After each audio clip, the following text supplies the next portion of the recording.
നമസ്കാരം. ലോകം മുഴുവൻ ഒരു സമാധാനവുമില്ലാതെ പരസ്പരം അങ്ങോട്ടും ഇങ്ങോട്ടും തല്ലുകൂടുന്നു, വഴക്കുകൾ ഉണ്ടാക്കുന്നു, പ്രശ്നങ്ങൾ ക്രിയേറ്റ് ചെയ്യുന്നു.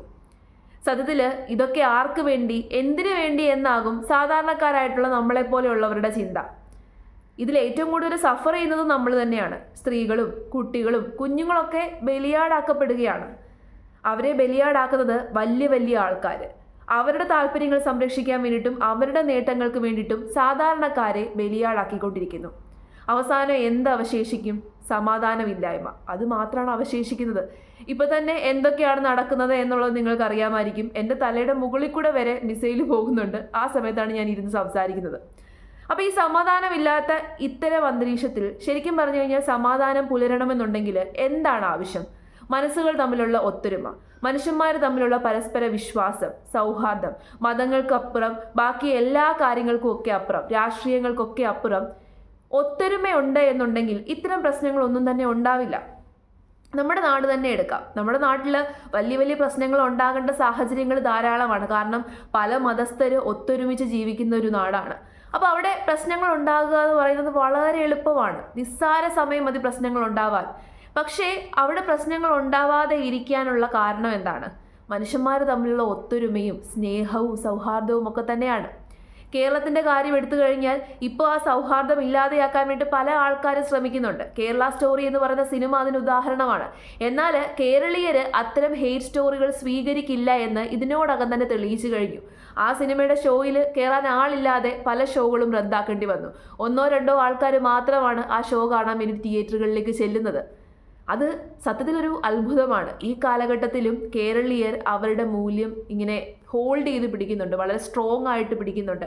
നമ്മൾക്ക് സൗഹാർദ്ദമാണ് വലുത്, സ്നേഹമാണ് വലുത്, മതമല്ല, രാഷ്ട്രീയമല്ല, മറ്റെന്തിനേക്കാട്ടിലും ഒത്തൊരുമയാണ് വലുത് എന്ന് നമുക്കറിയാം. ആ ഒത്തൊരുമയുണ്ട് എന്നുണ്ടെങ്കിൽ ഇത്തരം പ്രശ്നങ്ങൾ ഇപ്പം നടക്കുന്ന പോലത്തെ പ്രശ്നങ്ങളൊന്നും ഉണ്ടാകുന്നില്ല. കഴിഞ്ഞ ദിവസം 85 കുഞ്ഞുങ്ങളാണ് ഇല്ലാതെയായത്. അതുപോലെ എത്ര സാധാരണക്കാരായിട്ടുള്ള മനുഷ്യന്മാർ ഇല്ലാതെയായിക്കൊണ്ടിരിക്കുന്നു. അപ്പോൾ കേരളം എന്ന് പറയുന്നത് ഒരു ഉദാഹരണമാണ്, അല്ലെങ്കിൽ നമ്മുടെ നാടെന്ന് പറയുന്നത് ഇവർക്കെല്ലാം ഒരു മാതൃകയാണ്. അപ്പോൾ ഈ ഒരു സമയത്ത് ഞാൻ ഇന്നലെ ഒരു വാർത്ത കാണാനിടയായി. ആറ്റുകാൽ പൊങ്കാല വരികയാണ്. പൊങ്കാല എന്ന് പറയുന്നത് ഹിന്ദു മതസ്ഥരുടെ ഉത്സവമാണ്, ആഘോഷമാണ്. ഹിന്ദു സ്ത്രീകൾ അമ്മയ്ക്ക് പൊങ്കാല ഇടുകയാണ്, ദേവിക്ക് പൊങ്കാല ഇടുകയാണ്. അപ്പോൾ ഈ പൊങ്കാല വരുമ്പോൾ ഈ തിരുവനന്തപുരം ജില്ല മുഴുവൻ പൊങ്കാലയ്ക്ക് വേണ്ടിയിട്ട് ഒരുങ്ങും. തിരുവനന്തപുരം ജില്ലയിൽ ഹിന്ദുക്കൾ മാത്രമല്ല ജീവിക്കുന്നത്, അവിടെ മുസ്ലിങ്ങളുണ്ട്, ക്രിസ്ത്യാനികളുണ്ട്, അവിടെ പള്ളികളുണ്ട്, മുസ്ലിം പള്ളികളുണ്ട്, ക്രിസ്ത്യൻ പള്ളികളുണ്ട്. ഈ പൊങ്കാല എന്ന് പറയുന്ന ഒരു ഉത്സവം അവിടെ വരുമ്പോൾ ബാക്കിയുള്ള എല്ലാ മതസ്ഥരും ഇവിടെ വരുന്ന സ്ത്രീകളെ സംരക്ഷിക്കാൻ വേണ്ടിയിട്ടും അവർക്ക് വേണ്ടിയുള്ള കാര്യങ്ങൾ ചെയ്തു കൊടുക്കുന്നുണ്ട്. അപ്പോൾ ആ സമയത്ത് പാളയം ഇമാമ് അദ്ദേഹം ഒരു സന്ദേശം നൽകി. പൊങ്കാല വരുന്ന സ്ത്രീകൾക്ക് അവർക്ക് എല്ലാ കാര്യങ്ങളും ചെയ്തു കൊടുക്കണം, എല്ലാ കാര്യങ്ങളും നിങ്ങൾ പ്രൊവൈഡ് ചെയ്യണം. ഈവൻ നോമ്പ് കാലഘട്ടമാണെന്നുണ്ടെങ്കിലും അവർക്ക് വേണ്ടിയുള്ള ഭക്ഷണവും വെള്ളവും ഒരുക്കണമെന്ന്. നമുക്കതൊന്ന് കേട്ടിട്ട് വരാം. മതവിശ്വാസികൾക്ക് ഇത് വിശുദ്ധ റമദാൻ കാലമാണ്, പുണ്യ നോമ്പ് കാലം. തിരുവനന്തപുരത്ത് എല്ലായിടത്തും പൊങ്കാലയ്ക്കുള്ള ഒരുക്കങ്ങൾ തുടങ്ങിക്കഴിഞ്ഞു.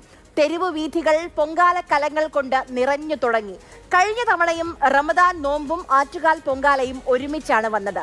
ഇന്ന് നമ്മുടെ പാളയം ഇമാം ഡോക്ടർ VP സുഹൈബ് മൗലവിയുടെ ജുമാ പ്രസംഗത്തിലെ ചില ഭാഗങ്ങൾ കേരളത്തിലെ ഓരോരുത്തരും കേൾക്കേണ്ടതാണ്. ആറ്റുകാൽ പൊങ്കാലയാണ് ഏതാനും ദിവസങ്ങൾക്കകം വരുന്നത്. കുറേ സഹോദരിമാരും കുട്ടികളും തിരുവനന്തപുരം നഗരത്തിലേക്ക് അതിഥികളായിട്ട് എത്തുന്ന സന്ദർഭമാണ്.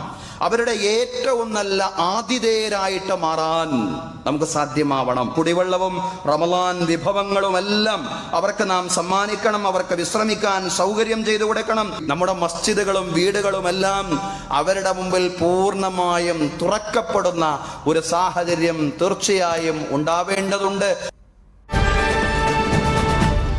കേട്ടില്ലേ? ഇവർക്ക് വേണമെന്നുണ്ടെങ്കിൽ ഇത് ചെയ്യാതെ ഇരിക്കാം. കാരണം ചെയ്തില്ലെങ്കിലും ആരും ഒന്നും പറയില്ല, ആരും കുറ്റം പറയാൻ വേണ്ടി പറ്റത്തില്ല. കാരണം അവർക്ക് ആവശ്യമില്ല. പക്ഷേ അവർ ചെയ്യുന്നുണ്ട്. പൊങ്കാലയ്ക്ക് വരുന്ന ഭക്തർക്ക് വേണ്ടിയിട്ട് പള്ളിയുടെ വാതിലുകൾ തുറന്നു കൊടുക്കുന്നു. ഭക്തജനങ്ങൾ അവിടെ പോയിരുന്ന് വിശ്രമിക്കുന്നു, വെള്ളം കുടിക്കുന്നു, ഭക്ഷണം കഴിക്കുന്നു, അവർക്ക് വേണ്ടിയുള്ള സൗകര്യങ്ങൾ ഒരുക്കി കൊടുക്കുന്നു. ഇതാണ് സൗഹൃദം എന്ന് പറയുന്നത്. ഇതാണ് പരസ്പര ഒത്തൊരുമ, ഇതാണ് സ്നേഹം. ഞാൻ കണ്ടതിൽ വെച്ചിട്ടുള്ള, അതായത് യഥാർത്ഥ മുസ്ലിം എന്ന് പറയുന്നത്, മുസൽമാൻ എന്ന് പറയുന്നത് ഇതാണ്. യഥാർത്ഥ ഇസ്ലാമിൻ്റെ പ്രിൻസിപ്പിളും ഇതാണ്. ഇനി നേരെ മറിച്ച് വേറൊരു സംഭവം കൂടിയുണ്ട്. ഇപ്പം പല അമ്പലങ്ങളിലും വൈകുന്നേരങ്ങളിൽ നോമ്പുതുറ സംഘടിപ്പിക്കുന്നു. എന്തിനാണ്? എല്ലാവരെയും അക്സെപ്റ്റ് ചെയ്യുക.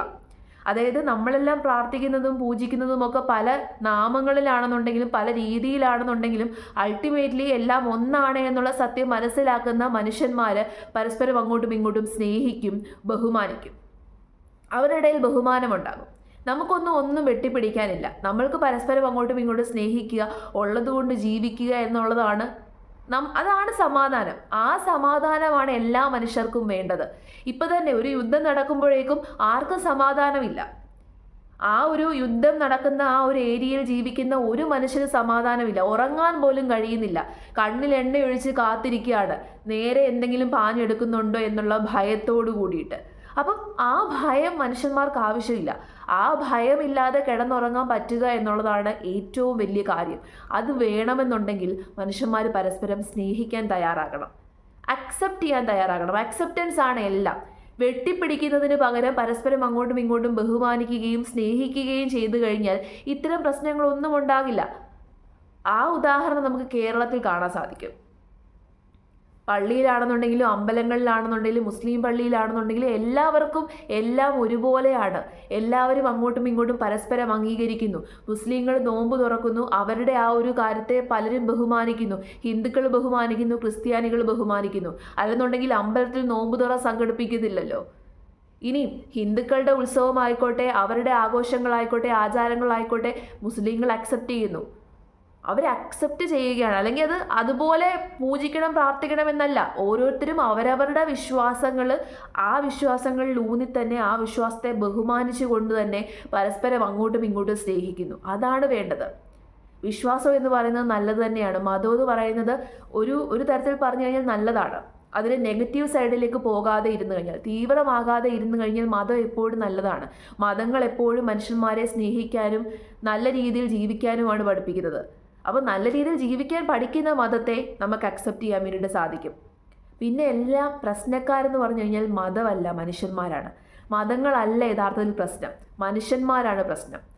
കാരണം ചില മനുഷ്യന്മാരുടെ തലയ്ക്ക് മതം അങ്ങ് പിടിക്കും.